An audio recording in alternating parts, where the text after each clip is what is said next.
When applause becomes a weapon, why celebrating Black women is the new way to silence them. Good evening, everyone. I'm LeAnne Dolce, pronounced Dolce, like sweet softness whispered in French, and I'm your guide from burnout to boundaries, from doing to being, from strong to soft, and loving every second of it. Welcome to Soft Girl Era, the sacred pause Black women have been waiting for.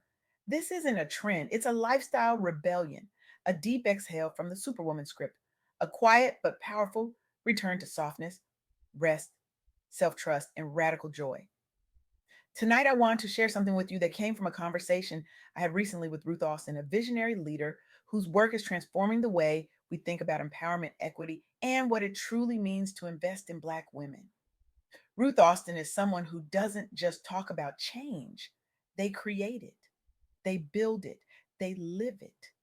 They are reshaping narratives, dismantling systems of inequity, and making space for voices that have been silenced for far too long. Through our conversation, they revealed something that stopped me in my tracks, something I believe will stop you in yours too. Here it is. Black women's leadership and resilience are celebrated all the time, aren't they? We hear it in speeches, we see it on social media, we read it in reports. We're called backbone, we're called foundation, we're called resilient, we're called strong. But here's the truth Ruth shared with me, and it's a truth we need to sit with. That celebration, that applause, that recognition, it rarely, if ever, gets translated into structural support or investment. We are the backbone of entire sectors, entire movements, entire communities. And yet our priorities are acknowledged at the surface level, not in the systems that shape opportunity and equity. Let me say that again. We are celebrated, but we are not invested in. And if I'm being honest with you tonight, just this that celebration has become a weapon. It sounds like love, it feels like honor, but when it's not backed by resources, by policy, by real structural change, it's just another way to keep us working without ever truly supporting us. Ruth challenged me, and I want to challenge you tonight to reconsider the idea that representation alone is enough, because it's not. True empowerment, the kind that changes lives and shifts generational trajectories, demands structural change, not just visibility. Now, I know some of you are thinking, LeAnne, we've made progress. Look at how many Black women are in leadership now. Look at the seats we hold. And you're right. We have made progress, but progress without investment is performance. And performance without policy is just applause that fades when the lights go down. Let me take you to California. In 2023, something powerful began. The California Black Women's Collective Empowerment Institute launched statewide advocacy and leadership programs specifically designed for Black women and girls. Since then, they've impacted over 1,400 participants, 1,400 women and girls whose lives have been changed because someone decided that celebration wasn't enough. They decided to invest. They trained over 1,400 Black women in leadership and economic mobility. They educated nearly 600 girls in financial literacy, giving them tools that many of us never received. They published 6 research reports to drive policy change, turning data into action. And today, 243 Black women hold elected office in California. That sounds like a win, doesn't it? And it is. But let's look at what they were up against.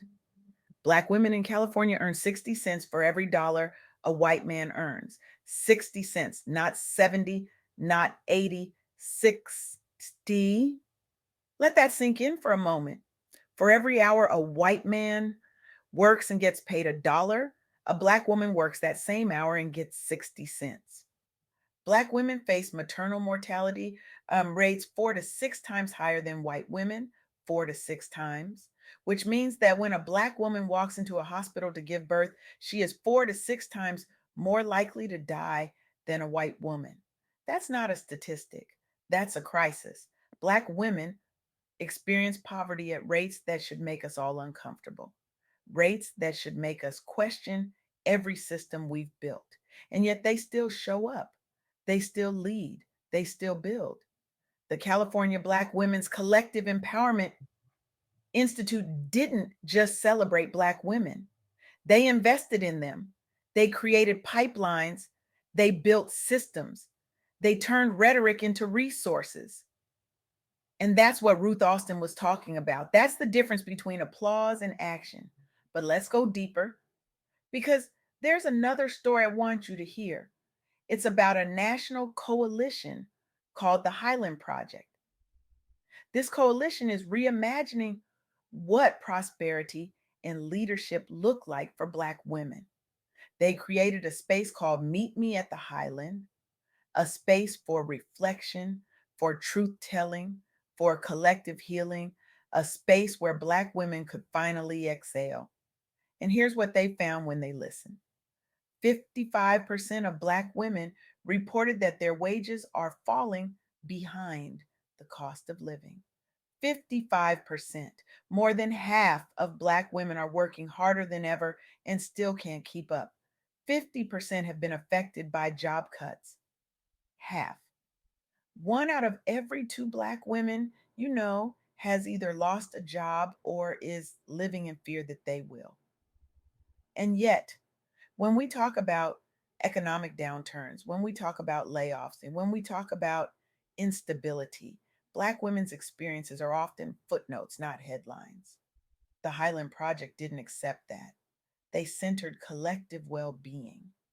They invested in leadership models where care, rest, and financial freedom are foundational, not optional. They said, what if we stopped asking Black women to survive and started helping them thrive? And the women who participated reported something powerful. They reported increased agency, increased connection, increased resilience. They didn't just survive, they began to reimagine what thriving could look like. Ruth Austin told me something I'll never forget. They said that when Black women are centered and resourced, entire communities benefit. Not just Black women, everyone. Because the leadership models that prioritize care, rest, and shared prosperity, those models uplift everyone. That's not just theory, that's truth. That's evidence. That's what happens when we stop celebrating and start investing. Now, I want you to think about something for a moment.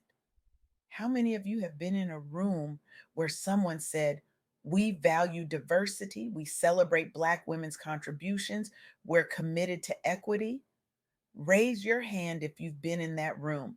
Now, keep your hand up if you've also been in that same room when budgets were cut, when programs were eliminated, when the very initiatives designed to support you were the first to go. Let me tell you what happened between 2024 and 2025.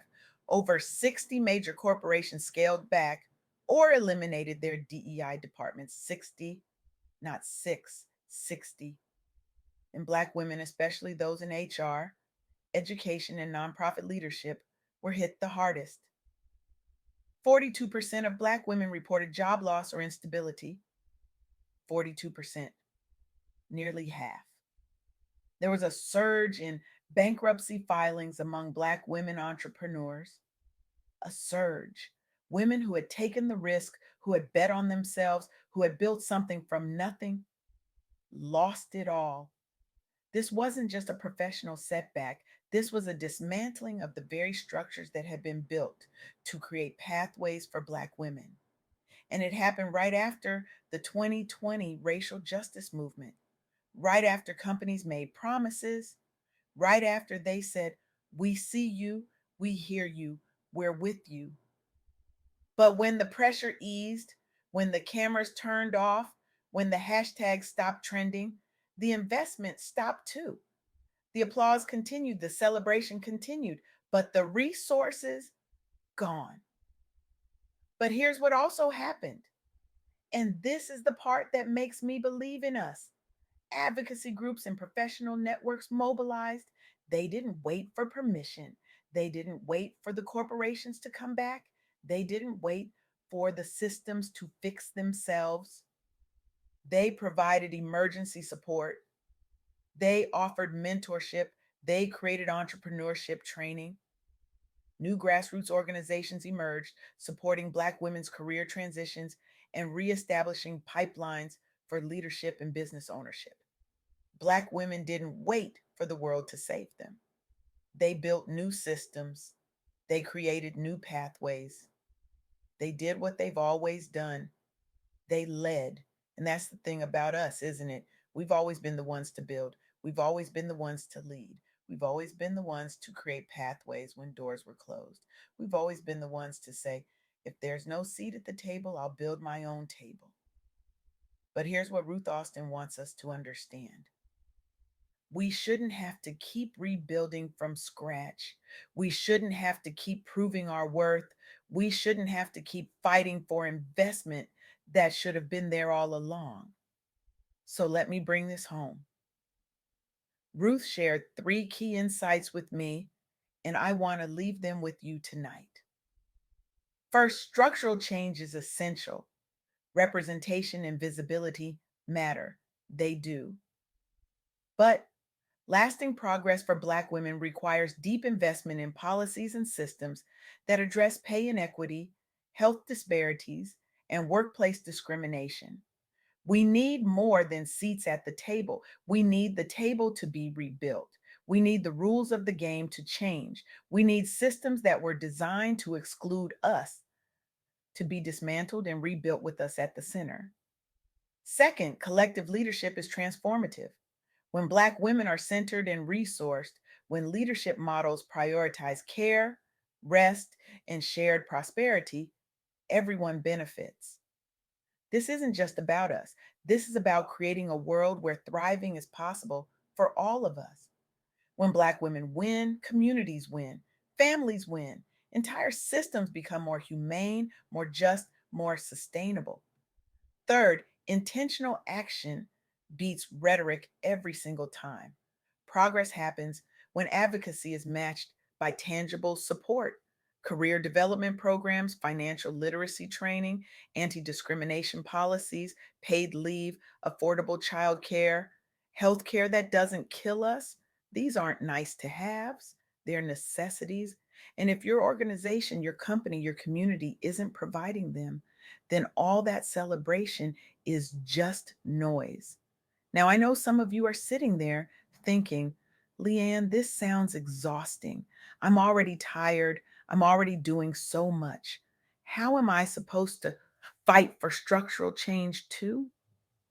And I hear you. I really do. Because this is soft girl era. This is the space where we unlearn survival. This is where we drop the cape. This is where we say no without guilt and rest without explanation. But here's the thing: advocating for structural change doesn't mean you have to carry the weight alone. It means we demand that the systems do the work they were designed to do.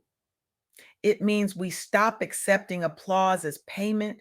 It means we stop letting visibility substitute for investment. It means we stop being grateful for crumbs when we bake the whole cake. Ruth Austin asked me a question, and I want to ask it to you now. How will you move beyond rhetoric to invest in the systems, policies, and practices that truly empower Black women so that representation leads to real, lasting change for everyone? Think about that. Not just as individuals, but as leaders, as colleagues, as community members, as people with power and influence. What will you do? What will you demand? What will you build? Because here's the truth: Black women have always led. We've always been the ones to show up, to hold it down, to carry communities on our backs. But the future, the one where we're not just surviving, but thriving, the one where softness isn't a luxury, but a birthright, that future depends on whether the world is finally ready to listen, to invest, to act. So I'm going to leave you with this. The next time you hear someone celebrate a Black woman's strength, her resilience, her leadership, or ask yourself this: what am I doing to make sure she doesn't have to be that strong? What systems am I building so she can rest? What policies am I supporting so she can thrive? Because celebration without investment is violence dressed up as love. And we deserve better. We deserve systems that work. We deserve policies that protect. We deserve rest that's honored. We deserve joy that's uninterrupted. We deserve to be soft without the world collapsing around us. Ruth Austin is out here doing the work. The California Black Women's Collective Empowerment Institute is doing the work. The Highland Project is doing the work. And so many others are too. But they can't do it alone. And neither can we. So here's my call to you tonight. Stop celebrating us and start resourcing us. Stop applauding our strength and start dismantling the systems that require it. Stop telling us how amazing we are and start paying us what we're worth. Stop giving us visibility and start giving us power.